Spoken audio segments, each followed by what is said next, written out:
Bienvenidos a este análisis. Hoy vamos a desentrañar un misterio fascinante. Vamos a ver cómo una simple idea que nació literalmente en la habitación de un estudiante universitario acabó transformando por completo la infraestructura de la tecnología moderna.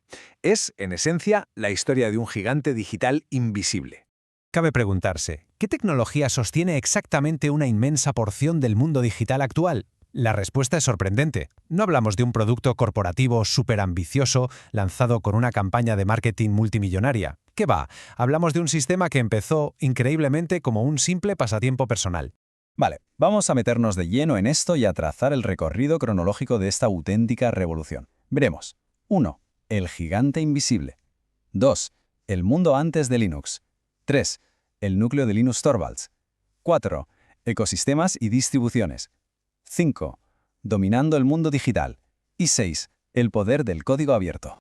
Número 1. El gigante invisible de Internet.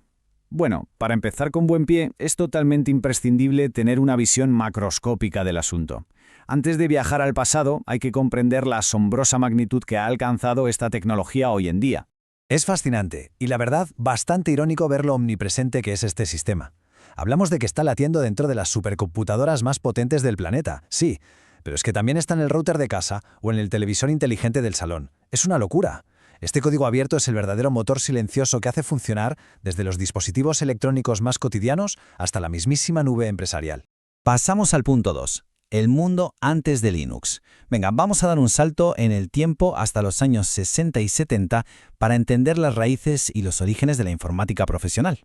Por aquel entonces, el rey indiscutible era Unix. Ojo, era un sistema operativo brutal, superpotente y estable, pero con el tiempo se volvió un entorno cerrado, carísimo y controlado con puño de hierro por unas pocas corporaciones. Pero claro, en 1983, Richard Stallman entra en escena y plantea una filosofía revolucionaria al anunciar el proyecto GNU.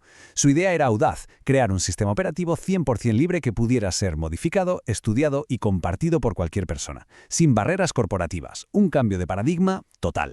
Número 3. El núcleo de Linus Torvalds.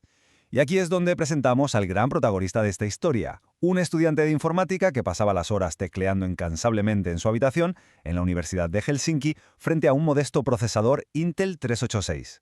Avancemos y veamos cómo se construye todo esto, porque la cronología y su serendipia son espectaculares.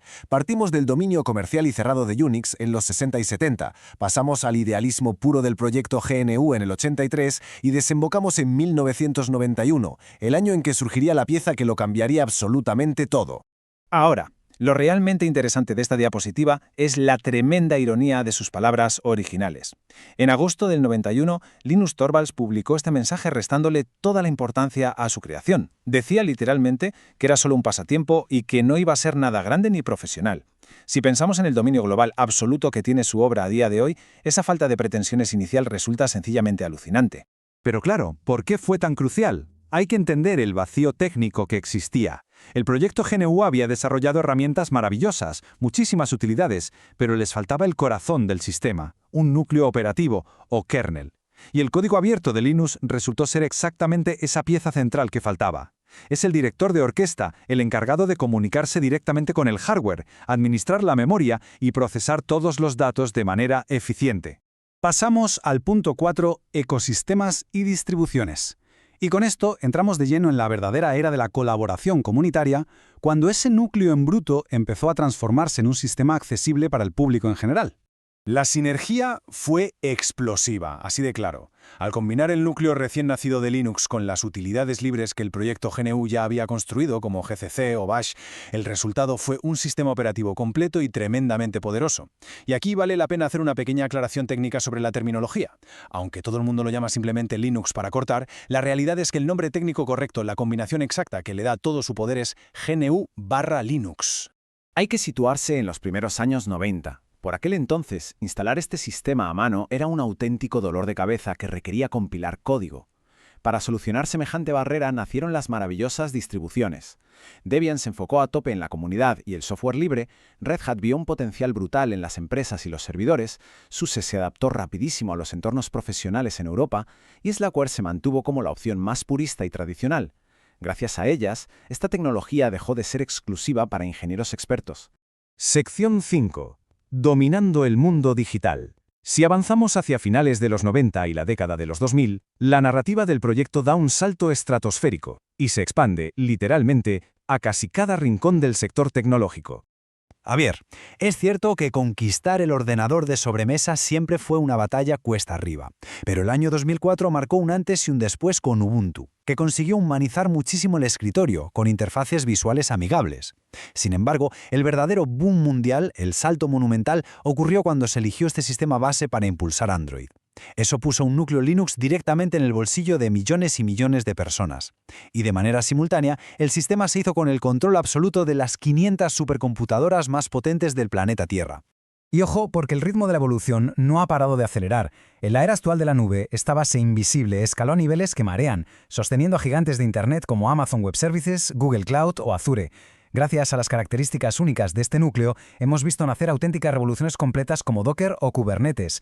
No es exagerado decir que, hoy por hoy, dominar cómo funciona este sistema es una habilidad absolutamente crítica en campos como la ciberseguridad o la inteligencia artificial. Llegamos al número 6, el poder del código abierto. Vamos a ir rematando este análisis, viendo el panorama actual y resumiendo el tremendo legado en constante evolución de este modelo colaborativo. Y esto ilustra de manera brillante un hecho muy concreto. No estamos hablando para nada de una tecnología del pasado. Lejos de estar estancado, el sistema permanece más vivo que nunca, ágil y perfeccionándose a diario gracias al trabajo incansable de una red global formada por miles de desarrolladores en todo el mundo. Así que el punto crucial es este. Estamos contemplando la demostración empírica del triunfo de una comunidad mundial sobre los modelos cerrados y corporativos tradicionales. Ha quedado clarísimo que el desarrollo colaborativo es mucho más veloz, ofrece una libertad sin precedentes al usuario, una flexibilidad extrema ante cualquier hardware y, sin hacer apenas ruido, se ha convertido en la base digital indiscutible de nuestra sociedad moderna. A modo de reflexión final, un pequeño pensamiento.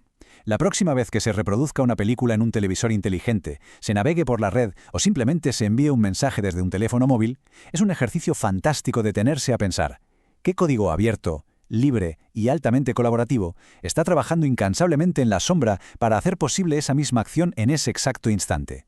Es, sin lugar a dudas, la increíble historia de cómo un pequeño pasatiempo universitario se acabó convirtiendo en el auténtico latido de la era digital.